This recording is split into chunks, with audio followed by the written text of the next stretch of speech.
Right now, we're gonna do some low tide nature journaling.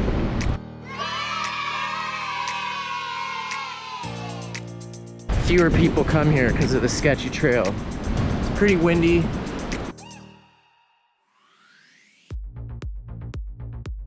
It's low tide right now. I think it's like a 0. And I'm gonna collect some mussels for dinner while I'm here.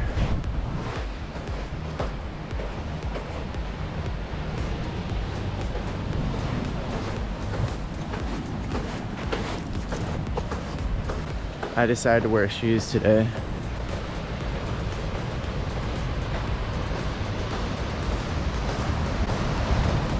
Lots of cool California native plants growing up on the bluff here.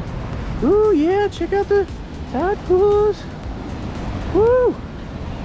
Yeah, nature journal tide pools, baby. Heck yeah.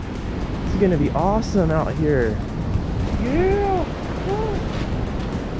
So much information density in the tide pools. That's probably gonna be the main challenge, intellectual challenge nature journaling at the tide pools, is there's so much information density, so many things to look at, so many potential subjects to choose from.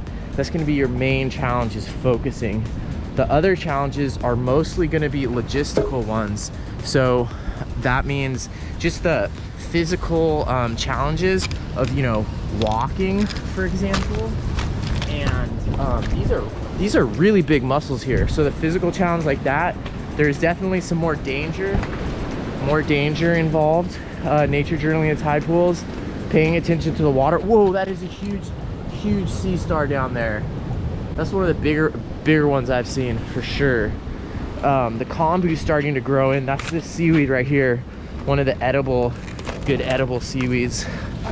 So you also got the logistical challenges of just like walking on the slippery rocks, being careful about the waves, you know, being careful about the waves. Never turn your back on the ocean. Whoa, just got splashed on the butt. Hey, Mr. Gull, how's it going? All right, so I'm gonna find a little slightly less splashy spot to get started with some nature journaling. It's best if you come with a friend to the rocky shore.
All right, so I just got a basic page in my nature journal and I see a really cool bird over there. There's some type of, I think, turnstone over there. So I'm definitely gonna try to nature journal that. I have my binoculars on, which I didn't originally before. It's definitely worth it, even if you're at the tide pools, to always have these on. Now, the weird thing can be using them with glasses on, especially sunglasses. Oh, it's going around the corner. Oh, the bird just went around the corner. But they have this adjustment that is supposed to help so that when you're using glasses, you can put the eye openings right up to the glasses. And there's this adjustable thing that normally, if you're not using glasses, you'd have these out. And with time, they start to get a little bit trickier. Like mine gets stuck every once in a while now, I think because there's like sand in there. Ugh. But anyways, those adjust in and out. And when they adjust out, that's for no glasses. And when they're adjusted in, that's for use with glasses. Notice how the wind is blowing my pages around. I use these binder clips to hold my pages down. They're an essential nature journaling and art tool. You can find a link to buy some of your own in the description below. While I'm waiting for that bird to come back, I'm just gonna do some more quick watercolor practice, practicing getting landscapes or sort of these varied ocean scenes, including with whitewater, quickly with watercolor. So I'm gonna just keep practicing that. Oh. Okay, just a couple goals. The waves are definitely getting higher, the tide's coming in, but I still think I have plenty of time to do another painting and still collect my mussels. For dinner, haha. Maybe I should nature journal my whole dinner. Right now I'm gonna just practice. Oh, there, the bird is back. The bird is back. The bird is back.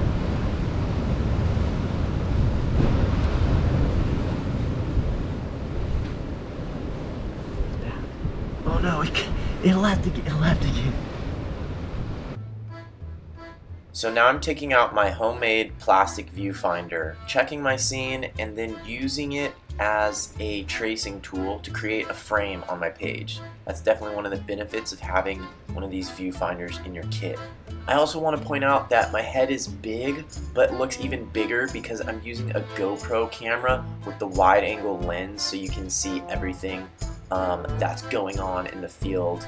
That's why my head looks really, really big. So I'm starting off with my dual brush pen. I love these Fudoyaku brush pens, and I'm going straight to black. And you can see it is a fine-ish tip. You can get a fine tip, but you can also fill in quite a bit of dark black. If I wanted to, I could use a thicker tool to fill that much black in, but I'm going ahead and using it, and it works quite well. I'm reserving whites, but I'm also planning on coming back at the end with a white tool. Some type of tool to opaquely add white. So I'm capturing the shapes of the rocks first and foremost, and paying attention to the seaweed shapes in the water, and focusing mostly on the overall composition and relationship of shapes, and really trying to tackle those dark values first, because a lot of times with watercolor we don't punch in those dark values quite as much as we need to, and they are very, very important. So you can see in about 15 or 20 minutes, I've captured most of what I need to, with more details in the foreground, including some of the mussel beds in the foreground and a suggestion of the water. But I'll get to that more with my color and my opaque white drawing tool in a second.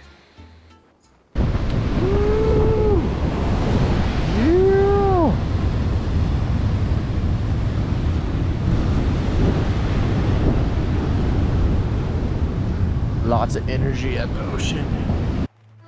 Alright, now it's time for watercolor. So I'm going to take out my John Muir Laws watercolor palette and my Pentel water brush and start putting in my lightest colors first.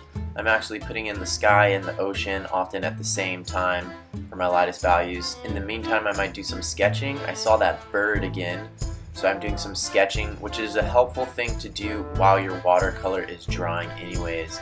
Sometimes the intertidal zone has so much humidity in the air that your watercolor will dry slowly. Now I'm going to put in some of these sort of Italian natural sienna colors because I have a lot of seaweed in the foreground. I do have some greens and some other darker blues.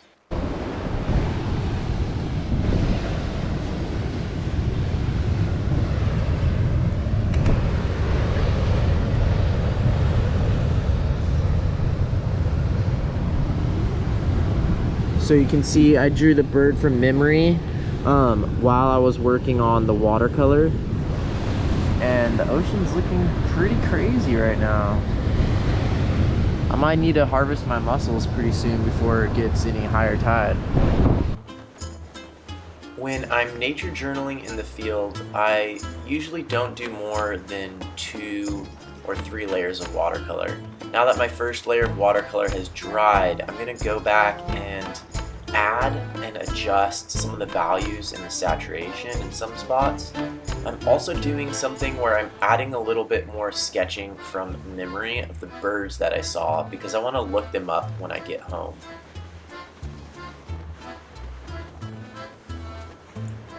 The more you practice doing drawings from memory and trying to draw animals in motion, the better you'll get. So it's definitely worth doing and not being afraid of in your nature journal because it also captures really important information about your time out in nature. So now I'm going to go back with my black ink and actually add in a little bit more details into this landscape or little scene.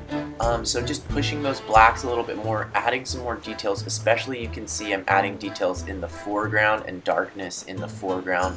That will make it pop out a lot more.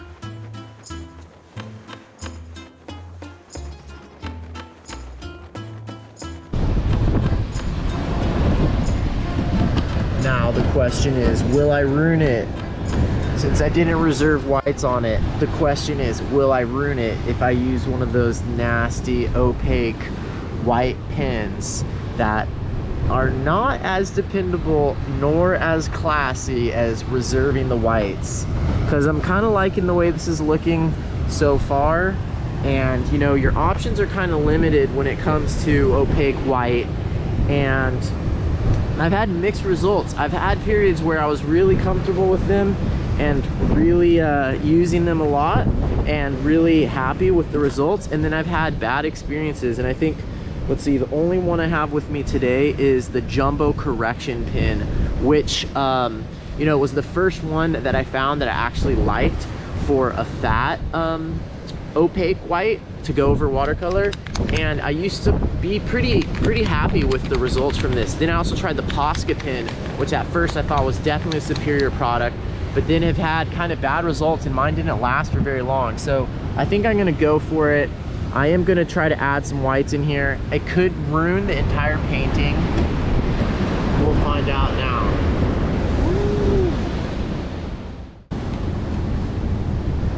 Never test it, push it down on a separate piece of paper. So always test these kind of things. Another good reason why I use this paper on my palette is I can test the Posca pen or any paint pen type things.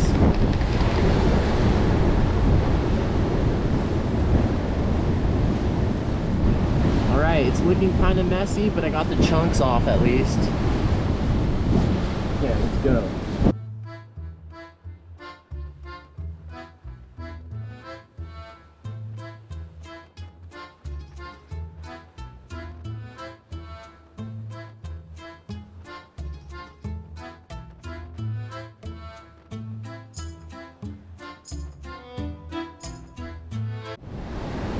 Okay, no matter which opaque white tool you're using, you've got to stop before you think you're done, okay? Because it gets way too fun, and you're gonna be having so much fun putting down that opaque white that you're gonna totally overdo it.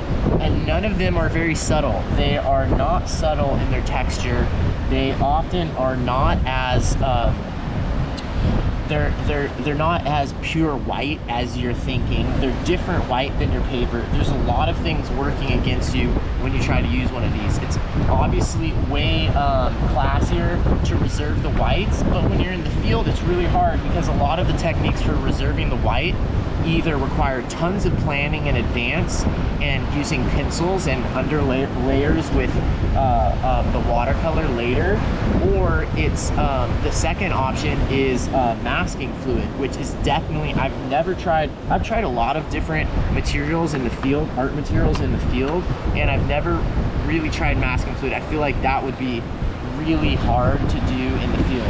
So that doesn't leave you with very many options for reserving the white except practice. And look at how hard it was for me to reserve the whites in a way that looked convincingly like foam, like the foam there mixed into the water and mixed into the seaweed.